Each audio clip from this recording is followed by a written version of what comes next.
The Tao of Self-Confidence, Episode 851. Welcome to the Tao of Self-Confidence, where I share stories of amazing women who have discovered their inner journey to self-confidence.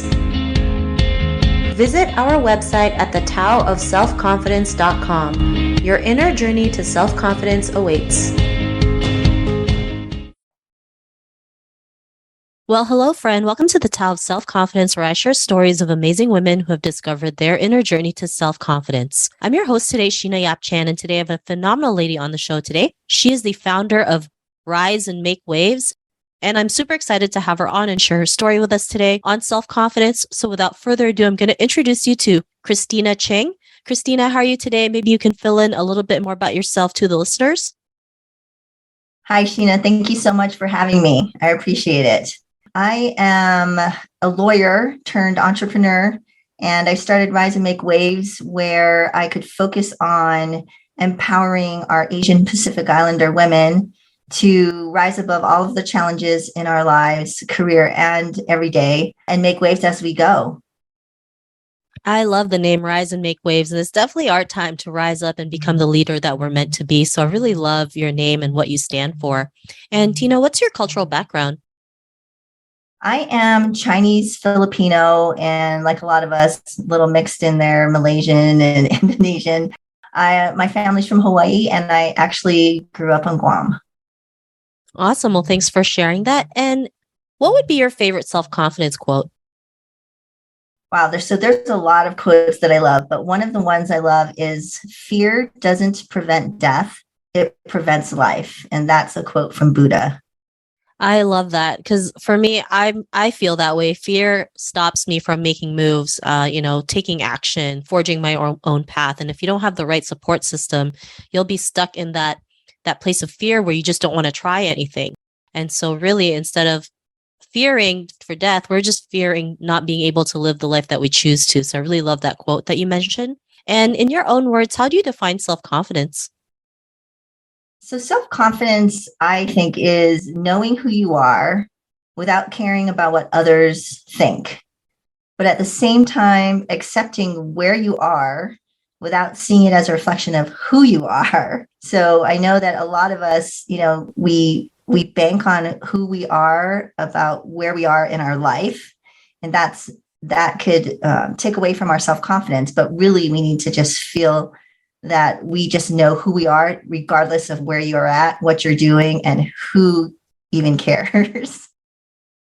That's a great definition. And I know it's easier said than done, but that is why it takes work on our part to learn to let go of that, right? And especially when you're an entrepreneur starting out something new, of course, that's going to get to us. It's like, oh, now I got to start from zero. Oh, I haven't made money yet. Oh, I just started. I don't know what's going on, but that's okay, right? Because you're a lot more courageous and confident than you realize. Not a lot of people have the guts to go out there and start something new, right? Start from scratch. And so that takes a lot of work on our part as well. And I think we have to learn to celebrate that because I think we take those little things for granted. And it's like, if you can go out there and start something new, regardless of your circumstances, imagine what else you can accomplish. So I really love that definition that you mentioned. And Tina, what was your life like before you discovered self-confidence? It was crazy. And not saying that I'm completely 100% there. We all are a work in progress, but it was a continuous internal struggle. Like, I didn't know who I was. I lost my identity. And really at the lowest point, I wasn't working, and I was a full-time mom. And so I didn't know what I wanted. I had other people's ideas and expectations in my head. And I thought self-sacrifice was the best way to be the best mom, wife, sister, daughter, and friend. And every once in a while, my true self would peek out, but then I would just kind of get shut down, not only from society, but also my own guilt of being a mom.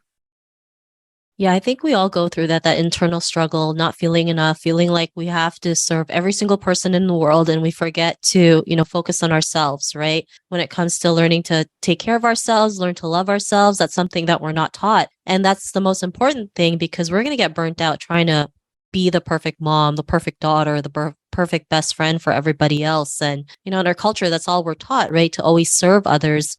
And then we forget ourselves in the process. And I think that's something most women, especially Asian women, can relate to. And, what was that point in your life when you realized you had enough? You were out there ready to forge your own path, create, rise, and make waves. So what was that aha moment? So really, when I really think about that, it was sitting in a courtroom during my divorce. And I'm one of those angry criers. I'm a very kind of passionate person. And so I cry all the time.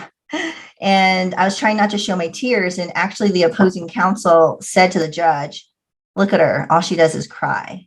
And it really was at that moment that I kind of, I broke down, but also thought, wow, I'm done. That's enough.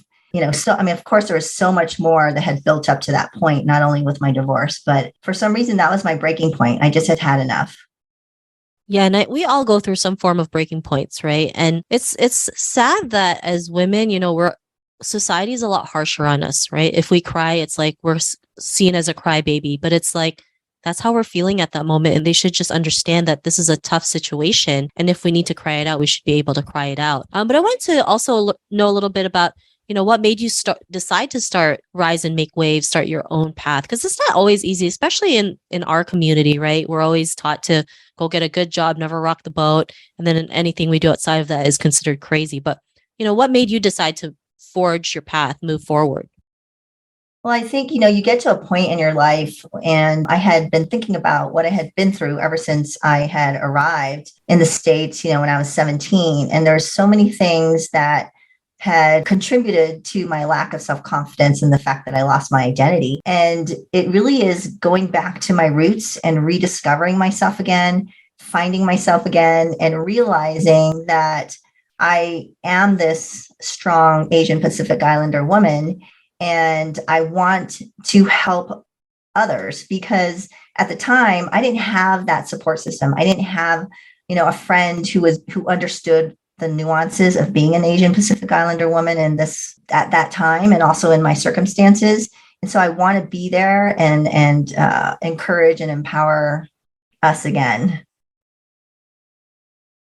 I love it. And I love that you mentioned, just going back to your roots, setting that foundation, because it's so important, right? We can go out there and forge our own path, but if we don't have a foundation set, unlearning the things we learned, unlocking the traumas, figuring out why we're resisting, we won't be able to move forward, right? It's like you want to learn how to, do self-defense, but if your mindset's not in it, you're not going to throw the best punch or the best kick, and you won't be able to defend yourself. So sometimes being able to go back to the basics or starting from, square one helps us realize what we're meant to do, and then we can move forward. And, because of your realizations, what's your life been like now? It's been much more fun. And I started speaking up for myself, and I wanted to set an example for my kids as well. And just the act of speaking up for myself reignited my confidence. And it doesn't always work out the way that I want it to, right? But that's not really the point. It's more the journey, right? They say instead of the result or the outcome, it's the journey. And so me actually stepping up and standing up for myself has just little actions have added on and reignited my confidence. And so therefore I'm able to do more than what I used to do. I love that. And it's basically what your company is about, right? Rise and make waves. Sometimes we got to speak up for ourselves. We got to stand up for ourselves, because really it's not about just us. It's for our community. It's for our current and future generations who need a role model, someone to look up to, sometimes someone to realize like it's okay to speak up. It's okay to share your opinions.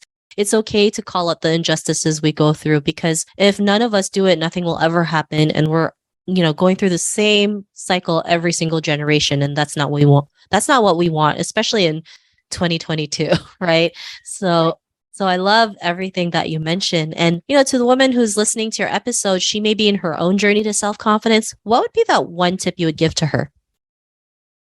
I would say to remember that you are enough and that you are unstoppable, and just kind of remember who you are and keep going. So to really stay true to yourself and keep your identity, and don't let all the external, words that keep hitting us go very deep. And every step you take will reignite your confidence. Like you always have had that confidence in yourself. You just didn't remember where it was. And so the little steps that you take will help you reignite it and refind it. And then your confidence will just flow again.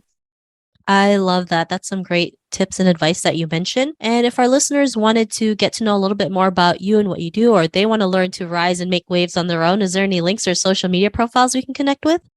So I have my website. It's riseandmakewaves.com.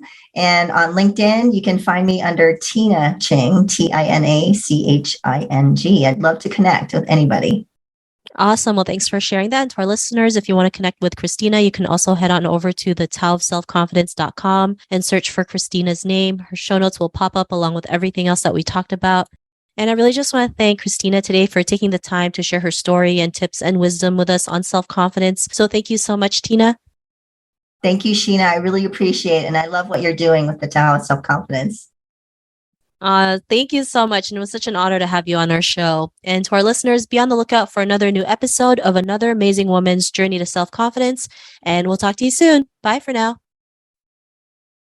Thank you for tuning in to another amazing episode of The Tao of Self-Confidence. You can order your copy of Asian Women Who Boss Up book by visiting our website at thetaoofselfconfidence.com. Your inner journey to self-confidence awaits.